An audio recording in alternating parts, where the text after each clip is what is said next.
58. Malvin duduk di atas kursi kerjanya. Dia mengecek beberapa email di komputernya.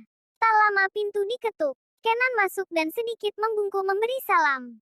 "Bagaimana kabar inspeksi internal PT Koren?" tanya Malvin. Tersangka mencoba membuat alibi dan akaun baru. Sepertinya dia berusaha membuat rekannya menjadi satu-satunya pelaku. "Licik," ujar Malvin sedikit kesal. "Selesaikan secepatnya, Ken. Tidak perlu membawa kasusnya sampai ke pihak berwajib.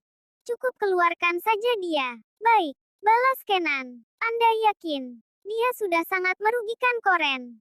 "Tak apa. Aku masih menghormati Embun. Aku juga ingin melihat reaksinya jika tahu kasus ini." "Baik, Tuan." Tersenyum tipis. Tok tok tok. "Dia sudah datang." Malvin tersenyum lembut. Kenan membuka pintu ruangan Malvin dari dalam. Embun tepat di depan pintu tersenyum manis dengan membawa 2 bungkus bekal. "Masuklah, Nyonya," ucap Kenan ramah mempersilahkan Embun masuk. "Terima kasih." Embun melangkah masuk ke dalam ruangan Malvin. "Saya pamit undur diri, Nyonya dan Tuan," ucap Kenan. "Oke. Selesaikan hari ini, Kenan." Tita Malvin yang masih duduk bersandar pada kursinya. "Tunggu sebentar."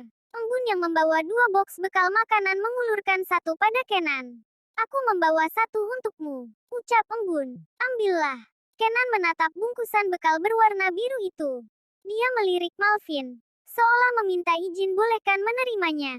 "Kenapa malah melihatnya? Kamu sudah bekerja keras. Ambillah," kata Embun yang menyadari ke arah mana lirikan Kenan. "Iya. Cepat ambil, Ken. Dan pergilah. Kami butuh privasi," ujar Malvin beranjak dari duduknya. "Atau kamu mau lihat pertunjukan live?" Hiem. Memeluk tubuh Embun dari belakang. Ken mengambil bungkusan itu. "Terima kasih, Nyonya." Kenan berbalik dan membuka pintu ruangan Malvin. "Ken," panggil Malvin. "Iya, Tuan. Carilah pasangan. Biar nggak terlalu ngenes." Embun menepuk tubuh Malvin yang menurutnya asal berbicara. Yang ditepuk malah cengengesan. Kenan tersenyum tipis. "Baik, Tuan. Setelah semua selesai saya akan cari pasangan." Kenan lalu menghilang di balik pintu. "Sampai di mana kita?" mengecup pipi Embun. "Ayo makan dulu." Melepas pelukan Malvin. "Cek, aku bahkan belum menciummu. Kamu sudah mengajakku makan." Malvin memeluk lagi. "Kamu sudah mencium pipiku tadi." Kesal Embun mencicit. "Bibirmu belum." Malvin menyambar bibir istrinya. Dasar otak mesum." Gumam Embun membalas suaminya. "Apa Kenan juga mendapat menu yang sama denganku?" tanya Malvin melihat makan siangnya yang menggugah selera itu. "Kiem, tapi tanpa cinta," jawab Embun mengulas senyum. "Yang ini spesial." "Baiklah, Nyonya Malvin. Karena ini spesial, jadi akan kumakan," ujar Malvin melihat makanan di depannya menyeluruh. "Suapi aku." Embun terkekeh. "Kenapa aku merasa seperti bertambah anak baru?" "Hahaha, kemarilah." Menepuk pahanya. Embun berpindah duduk paha Malvin. "Sekarang apa?" Malvin membuka mulutnya lebar-lebar. Embun mengulas senyum. Dia mengambil sesendok nasi dan menyuapkannya ke mulut Malvin. "Kunyah-kunyah dan telan," ucap Embun mengelus jakun Malvin. "Pintar. Hei, kamu pikir aku anak kecil?" Kesal. "Hahaha." Embun kembali menyuapi Malvin. Malvin membuka mulutnya dan melahap. Malvin menatap wajah Embun yang sibuk menjejalkan makan ke mulutnya. Semakin ke sini, dia semakin mirip dengan Hana. Hanya ada beberapa hal dari mereka yang berbeda. Batin Malvin. "Embun, tunggulah di sini. Aku mau ke toilet sebentar." "Baiklah." Embun berpindah duduk di sofa. Malvin beranjak dari duduknya mencium pipi Embun lalu melangkah keluar ruangan. Tinggalan Embun sendiri di sana. Embun melihat berkeliling. Pandangannya menyapu seluruh ruangan itu. Embun beranjak dari duduknya melangkah perlahan ke meja kerja Malvin. Jari tangannya mengusap meja berbahan kaca tebal itu. Embun lalu duduk di kursi di balik meja. Embun tersenyum kecil. Di atas meja ada foto keluarga. Ada Malvin, dirinya, Katie dan juga Kai. "Apa kamu selalu memandang kami saat bekerja?" Lirinya mengusap foto berbingkai itu. Embun mengalihkan pandangannya. Dia menarik laci meja. Di dalam sana hanya ada beberapa kotak obat dan entah apa. Di ujung laci terdalam Embun melihat ada foto yang terbingkai indah. Embun mengambilnya. Dalam foto itu ada Malvin yang sedang memeluk dirinya dari belakang tersenyum menatap kamera. Embun tertegun. Itu bukan dirinya. Ia tak pernah berfoto seperti itu dengan Malvin. Ditambah lagi Malvin terlihat lebih muda. Jadi dia Hana. Setelah selama ini, aku baru menyadari kami memang mirip. Gumam Embun lirih. Embun tertegun. Ia teringat di rumah sebesar itu hanya ada satu foto Hana yang terpajang. Itu pun di samping kamar Katie. Apa alam bawah sadarmu yang menuntun datang padaku? Karena kemiripan kami. Lirih Embun berucap menyentuh foto itu. Menatap sendu. Jika benar begitu, akan sangat menyakitkan. Ceklek. Suara pintu dibuka. Dengan segera Embun memasukkan bingkai foto itu dan menutupnya kembali. Dengan wajah gugup menatap Malvin yang baru saja masuk. Ada apa? Kenapa wajahmu begitu? Tidak ada. Tersenyum kecut. Malvin berjalan mendekat. Berdiri tepat di samping istrinya duduk memandang foto di atas meja. Malvin tersenyum. Dia mengambil foto itu. Apa kamu terharu melihatnya? Melihat apa? Ini. Menunjukkan foto yang dia pegang. Aku selalu memandangi setiap kali merasa lelah atau buntu. Kalian penyemangatku. Malvin meletakkan kembali bingkai foto itu ke meja. Dia memutar kursi yang diduduki Embu hingga berhadapan dengannya. Kamu selalu menjadi yang paling kurindukan. Malvin menautkan bibirnya. Sesaat bergelut lidah dengan Embun. Sampai dia merasa cukup, Malvin mengangkat tubuh Embun dan mendudukkannya di atas meja. Apa dulu waktu dengan Hana kamu juga seperti ini? Malvin terdiam sesaat. Sangat kaget dengan pertanyaan Embun yang tiba-tiba. Kenapa menanyakan hal yang sudah berlalu? Itu tidak penting. Aku sangat ingin tahu. Menggigit bibir. Lepaskan. Nanti sariawan. Kata Malvin yang melihat Embun menggigit bibir. Dia menyentuh dagu Embun dengan jarinya. Mal, diam. Menyatukan keningnya dengan kening Embun. Kenapa di rumahmu? Rumah kita. Ah, iya rumah kita hanya ada satu foto Hana. Kamu sungguh-sungguh ingin membahas Hana. Embun mengangguk. Baiklah. Sebenarnya aku tidak ingin membicarakan orang yang sudah meninggal. Tapi karena kamu sangat penasaran, sepertinya. Melirik manja Embun. Aku akan menceritakannya. Baiklah. Kamu mau aku mulai dari mana? Menatap netra Embun. Kenapa di rumah hanya ada satu foto Hana? Itu karena aku tidak ingin Katie terlalu bersedih bila mengingat atau melihat mominya. Kamu tahu, Hana meninggal setelah menjemput Katie. Hanya Kate yang selamat dalam kecelakaan itu. Dan itu cukup membuat Katie terguncang. Karena itu jugalah Katie jadi homeschooling. Kasihan sekali Katie. Embun merasa prihatin. Aku tak tahu gadis sekecil itu akan mengalami hal semacam ini. Apa semua sikapnya itu bermula dari ini? Malvin tersenyum kecut. Itu saja sudah cukup menjawab pertanyaan Embun. Sepertinya gadis kecil itu sudah terlalu banyak mengalami hal yang menimbulkan trauma. Aku sangat bersyukur dia bertemu dengan kalian di taman. Kate sudah banyak berubah. Banyak sekali. Dan itu semua berkat kalian. Embun tersenyum tipis. Terima kasih. Ucap Malvin tulus. Kapan kamu mulai menyukaiku, Mal? Entahlah. Aku tidak begitu ingat. Not love at first sight. Bab 59. Kapan kamu mulai menyukaiku, Mal? Tanya Embun menatap netra Malvin. Entahlah. Aku tidak begitu ingat. Embun tersenyum tipis. Not love at first sight. Malvin mencerna ucapan Embun. Aku tidak pernah percaya dengan cinta pada pandangan pertama. Jawabnya lugas. Benarkah? Tanya Embun dengan senyum ragu. Bagaimana dulu kamu dan Hana bisa jatuh cinta? Tanya Embun sedikit penasaran. Malvin terdiam. Menatap dalam bola mata Embun. Dia mengusap pipi wanita itu.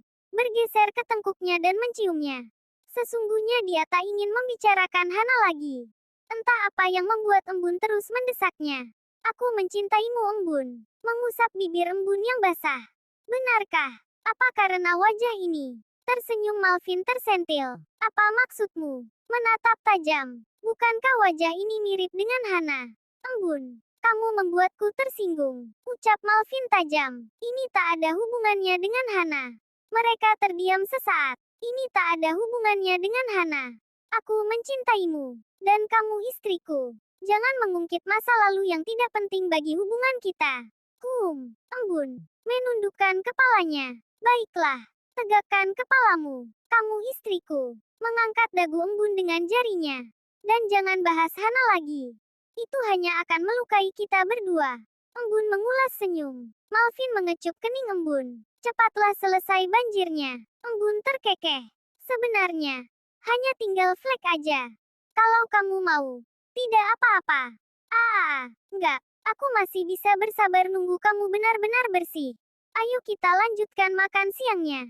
Aku masih lapar. Ajak Malvin. Malvin mengangkat tubuh embun dan menggendongnya. Membawanya ke sofa di mana di sana masih ada makan siang yang embun bawa. Beberapa hari kemudian, Yura berjalan menyusuri lorong office menuju ruangan suaminya Danu.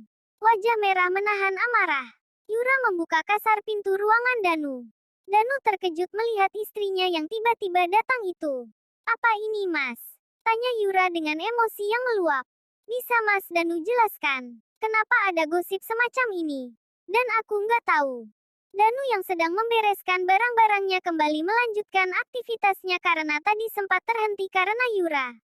Apa maksudmu Yura? Mas Danu tahu maksudku. Yura, aku melakukan ini semua untukmu. Tanpa melihat Yura, Danu terus membereskan barang-barangnya. Jangan beralasan. Katakan saja, kenapa kamu bisa sampai seceroboh ini?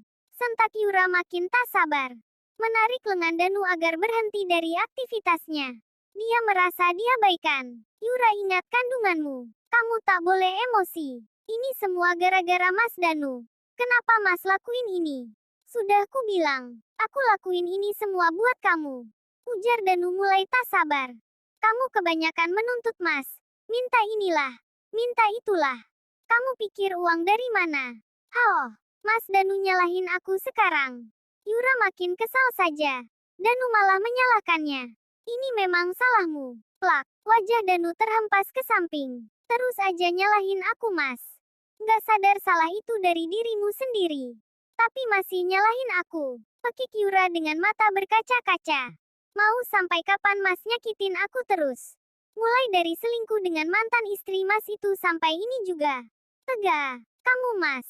Air mata Yura lolos juga. Dia menyekanya. Kenapa kamu bawa-bawa embun Yura? Ujar Danu geram. Ini nggak ada hubungannya sama dia. Wow, hebat ya.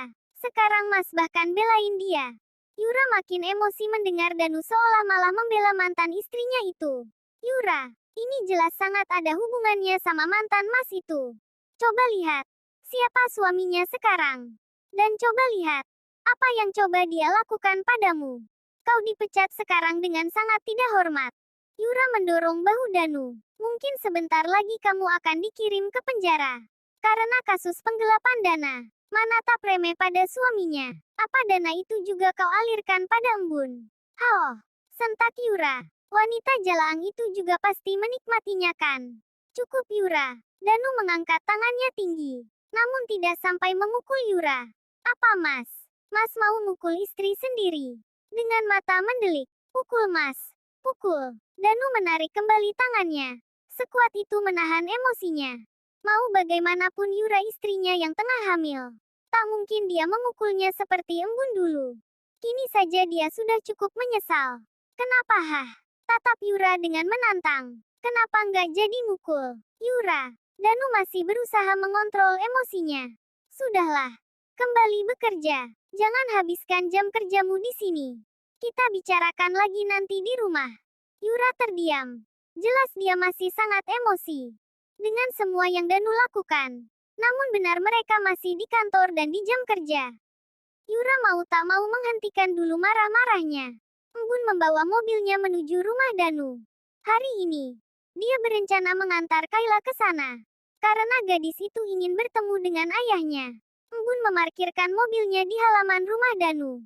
Di halaman ada mobil Danu yang terparkir. Embun keluar dari mobilnya. Begitupun dengan Kai. Tak lama, Danu keluar di belakangnya disusul Yura. Terlihat sekali mereka sedang bertengkar. Yura yang melihat Embun dan Kai lebih dulu, menghampiri. Mau apa kalian kemari Sentak Yura kasar. Embun tersenyum tipis. Menarik Kai di belakang punggungnya. Apapun itu Embun harus menjaga Kai. Dia tak boleh terluka. Embun. Kai, kalian sudah datang. Danu mendekat. Embun memang sudah memberitahu Danu bahwa dia akan mengantar Kayla ke rumah. Namun sepertinya keadaan rumah Danu sedang tidak baik. Buktinya Embun melihat pasangan itu sedang bertengkar. Mau apa kalian datang kemari? Mau ngejek kami ya? Sinis Yura frontal. Embun tersenyum kecil. Apa maksudmu? Aku hanya bermaksud mengantar anakku menemui ayahnya. Jangan beralasan kamu. Setelah Mas Danu dipecat kamu mau menertawakan kami kan? Puas kamu. Beraninya pakai backinganmu. Ucap Yura frontal. Membuat Embun terkejut. Ia tak tahu jika Danu sudah tidak bekerja. Yura, sentak Danu. Apa-apaan kamu ini? Apa Mas? Memang begitu kan? Wanita Jalaang ini pasti yang berada di balik semua ini. Lantang Yura bersuara menatap suaminya. Yura berpindah menatap Nyalang Embun. Puas kamu. Kamu udah ngancurin kami. Kamu udah bikin Mas Danu nggak bisa kerja dimanapun karena kalian. Puas. Sentak Yura penuh emosi. Apa maksudmu? Mas Danu dipecat. Atas dasar apa? Tanya Embun yang memang tidak tahu duduk permasalahannya. Halah. Jangan sok nggak tahu kamu. Ini emang udah jadi rencana busukmu kan? Merayu Tuan Malvin dan menyuruhnya untuk memecat Mas Danu. Lalu membuat dia tak bisa diterima di perusahaan manapun. Sinis Yura makin lantang.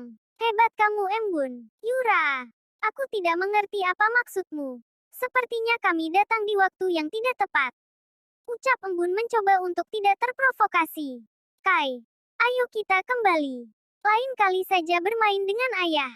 Kai mengangguk. Dia berjalan memasuki mobil. Begitupun dengan Embun. Dia hendak membuka pintu mobilnya. Tangan Yura terulur menarik rambutnya.